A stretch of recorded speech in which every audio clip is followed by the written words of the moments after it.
Hola, soy la Basmati de nuevo con vosotros. Hoy se llama el tema Snack de momia en el medievo.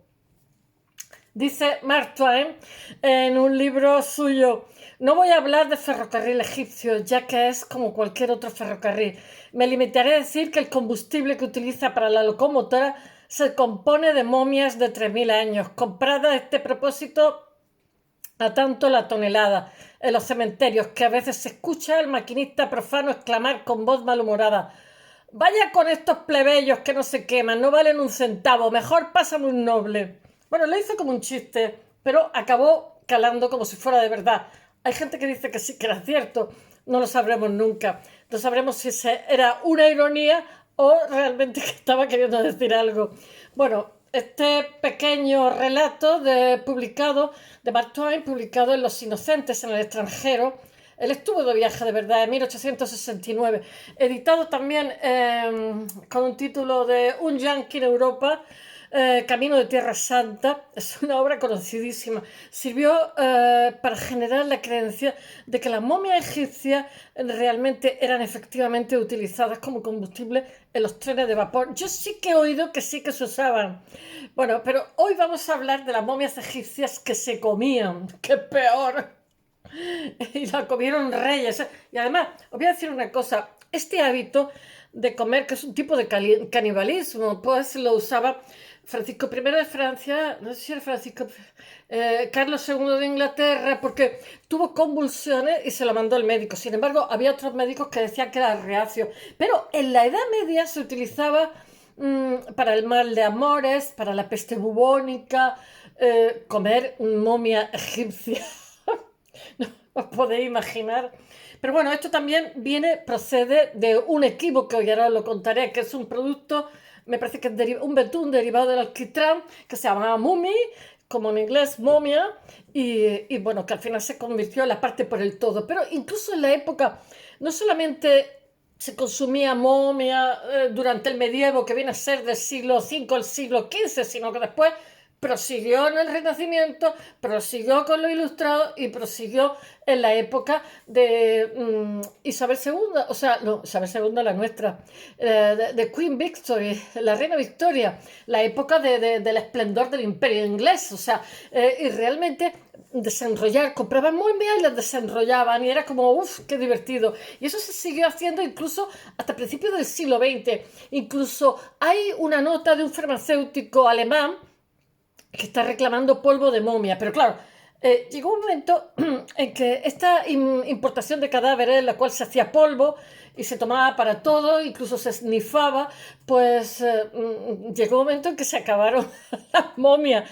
Y entonces os he traído también un pequeño testimonio de un judío que hay y que en realidad se dedica pues a coger cadáveres de esclavos, de gente así sin techo, homeless, y los embalsama como hacían los egipcios y los seca, porque realmente las momias lo que eran deshidratadas, por decirlo de alguna forma. Lo que se degrada en nuestro organismo es el cerebro, el hígado, o sea, los pulmones, etcétera. Todo eso era extraído en el antiguo Egipto y se ponían en unos vasos votivos, se llaman.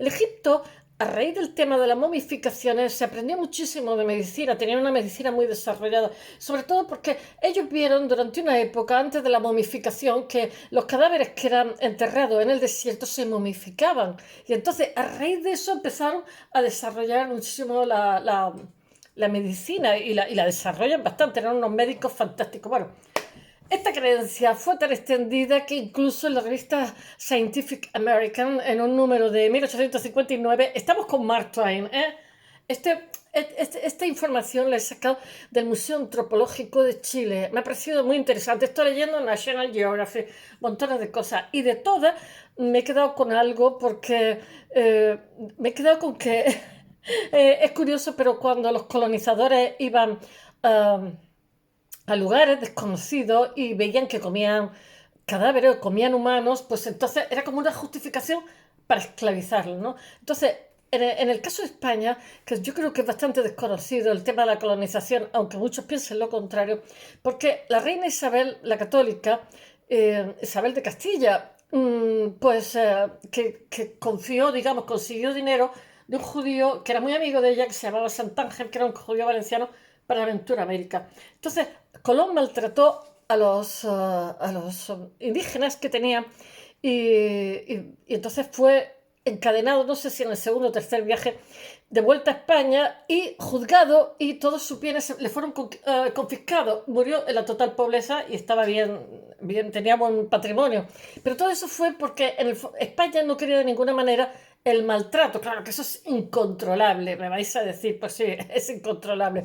Pero entonces, lo que pasa con las legislaciones, la reina Isabel la Católica dijo, vamos a ver, porque le dieron noticias de que había tribus que eran, pues, que se comían a humanos, ¿no? Caníbales. Entonces dijo ella, vale, a los indígenas no se les toca, pero si son caníbales, sí se les puede esclavizar. ¡Qué desastre! Porque entonces los colonizadores pues dijeron que todo eran caníbales, que no lo eran ni de broma. Pero curiosamente, quienes, digamos, quienes veían como caníbales eran los indígenas a los colonizadores, que los veían unos bestias de mucho cuidado. Y, porque muchos de ellos pues eran gente pues con unas tradiciones maravillosas, en fin, que se les rompió, se les destrozó, en fin, una calamidad. Pero, bueno, en la historia y no podemos estar ahí para arreglarla ahora. Bueno, a ver, ¿por dónde voy yo? Por Mark Twain. Todo esto hablo del canibalismo. Siempre ha habido canibalismo, siempre, en toda la época. Matar niños, beber su sangre para solucionar una enfermedad. Yo qué sé, yo pienso, por ejemplo, en el rey de Inglaterra, que era Carlos II, que le mandaron polvo en teoría de faraón, porque lo que hacía la gente, los nobles y las clases altas, que era lo que consumían momia, polvo de momia de Egipto, porque era todo como muy exótico, se supone que de faraón, pues era similar similibus curantum, como la homeopatía, o sea, me como a mí igual, y entonces todo su poder también, digamos, entra en mi cuerpo y actúa, en fin, la imaginación hace prodigios, pero también el efecto placebo, o sea, el señor este de Inglaterra había tenido convulsiones y entonces esto es lo que le manda al médico. Yo creo que los médicos cuando no saben qué mandar, pues se inventan cosas, ¿no? Vete a la sierra, toma un poquito el aire, bebe las aguas, ¿no? Pues que algo tienen que decir porque todo el mundo espera que le dé una solución mágica. Bueno, vamos con Mark Twain, que os voy contando aquí mis digresiones. Publica esta información como verídica y así también muchos medios de prensa pues, como que es verdad. Pero sin embargo, esto no se trató más que de una ironía, según esta antropóloga. Fue como una broma de Mark Twain que nada tenía que ver con la realidad. Pero despejada esta confusión, sin embargo, sí que hubo unos usos no académicos que se le dieron a las momias egipcias, en especial gran parte de Europa, sobre todo en el medievo, que yo os digo que se utilizaba las momias egipcias para infinidad de dolencias, las cuales estaba la epidemia de peste bubónica, el mal de amor, un montón de cosas, en fin. Y en la Europa medieval, del siglo V al siglo XV, el Alto y el Bajo Medievo. Y el fortalecimiento de las rutas de comercio de Europa a lejano y Medio Oriente, porque hubo unas cruzadas que fueron aparte de las cruzadas, bueno, pues hubo rutas comerciales. Pero eso abrió al continente europeo un sinfín de recursos e innovaciones de otras zonas. Y algunas de las más mal llamadas de atención eran las milagrosas sustancias curativas que había en esta zona. Una de ellas era el betún persa que se llamaba, que estaba llamado en su idioma mumia. Mumia en parsi. Pero que no era una momia. Entonces la mumia, este juego de palabras como el chai, que es el tea, los ingleses, o sea, la letra china, que es como una T, ellos dijeron que era tea, y en realidad es la letra chai. De hecho, si pides té en cualquier parte, yo que sé, en Turquía o en Oriente, te dice chai y no dicen tea.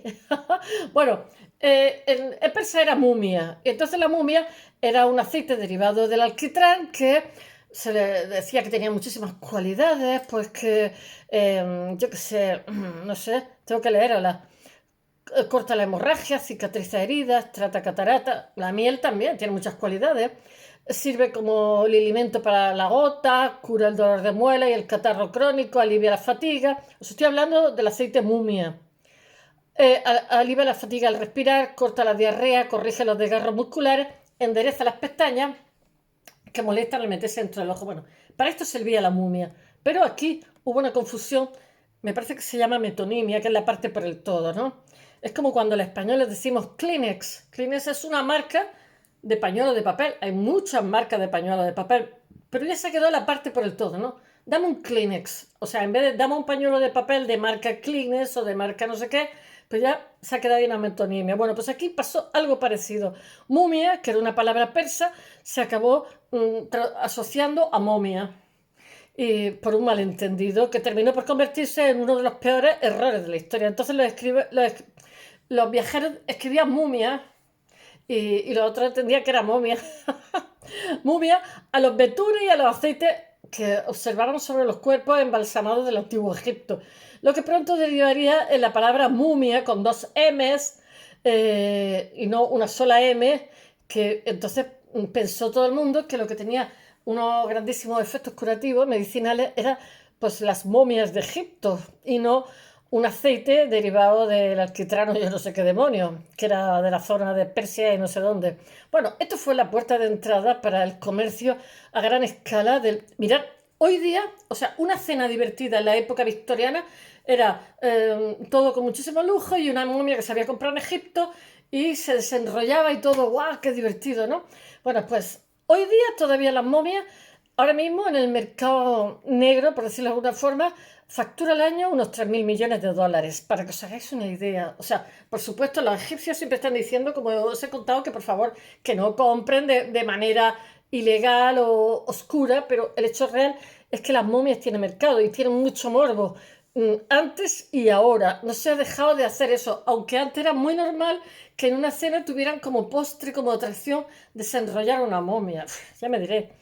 Bueno, el caso es que el polvo de momia no era otra cosa que trozos de momia que se habían machacado y se habían convertido en polvo y a los cuales se le daba esas cualidades medicinales que os he contado que tenía el aceite de alquitrán.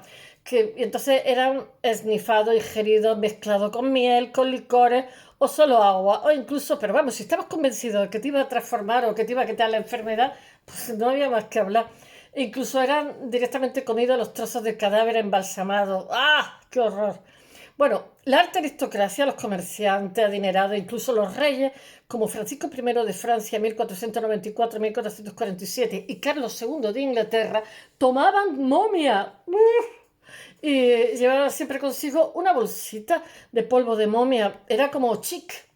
Lo mismo que en otra época, en la época del barroco y tal, estaba, ¿cómo se llama? El rapé, que se esnifaba y todo eso, a cuyo consumo le atribuían diversos usos farmacéuticos, como pasa también, de alguna manera, yo lo he visto en la medicina china también, que si, yo qué sé, que el cuerno de rinoceronte que tiene, yo qué sé, en fin, por lo mismo que esto, que la libido te la pone como una moto, etcétera, etcétera. A saber, era pura sugestión, porque no se sustenta en ninguna base científica, o sea, no tiene ninguna, vamos, pobrecilla momia que está, pues ahí, pues yo qué sé, acartonada. Bueno, y además les daba igual que fuera faraón, que fuera esclavo, ¿eh? Pero se utilizaba para uso farmacéutico, total, que las momias que quedan son las que no nos hemos comido, de verdad, es que es lamentable la cosa que os cuento. Bueno, que curaba la diarrea, la artrosis, tened en cuenta que la farmacología que conocemos realmente no tiene más de ciento y algo de años, ¿eh? Las lesiones, la poliomielitis, yo qué sé, la herida, incluso recuperaba la libido. Aquí estamos. Porque en aquella época también se le daba a los trozos de momia, se le daba también una vertiente espiritual, ¿no? Porque te evitaba el mal de ojo, no me acuerdo, cosas así. El mal de ojo.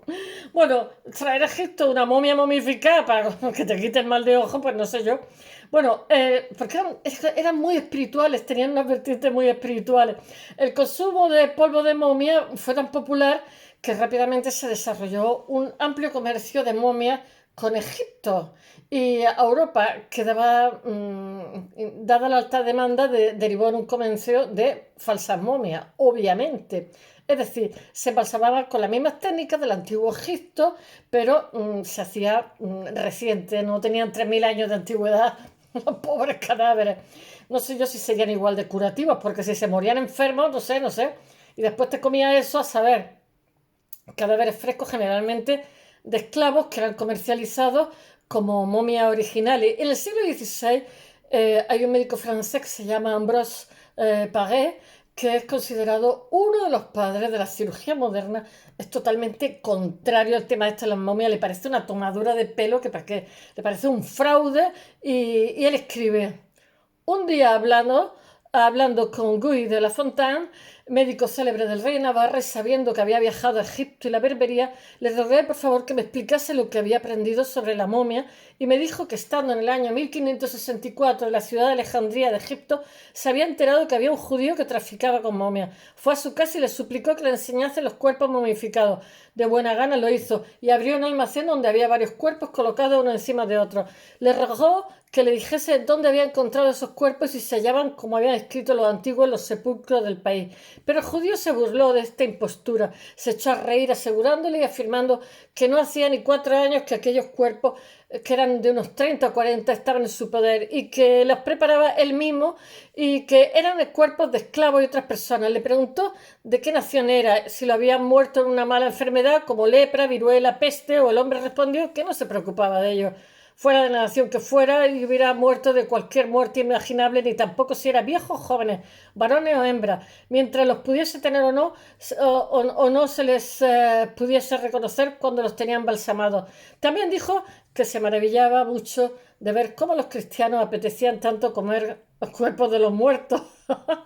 Bueno, espero que os haya gustado. Solo deciros que estamos en 1500 y pico, y esto va a seguir con los ilustrados, y va a seguir en el siglo XIX con los victorianos.